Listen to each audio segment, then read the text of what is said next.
بین پیامبر صلی الله علیه و سلم و بین آدم علیه السلام 50 پدر هست تقریبا.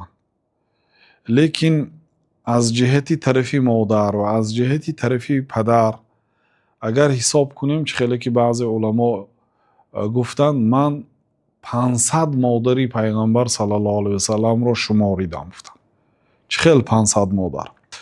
مثلا پدر و مادرشان آمینه بنت وهب است. پدر و مادر آمینه کی بودند؟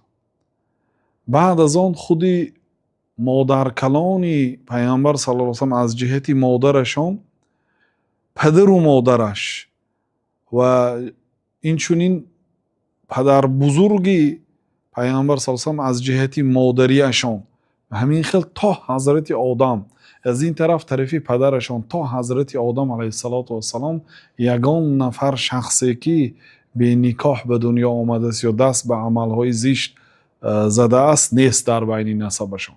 بنابراین گفتند که از عالی ترین نسبهای روی زمین الله تعالی پیامبر صلی الله علیه و سلم را انتخاب کرد.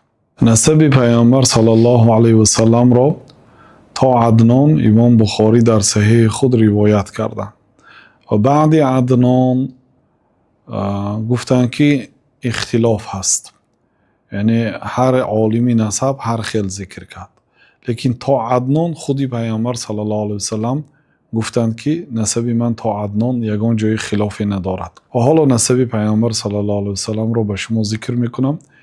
محمد ابن عبدالله، ابن به معنای پسر است، هر جایی که ابن می بیاید پسر است.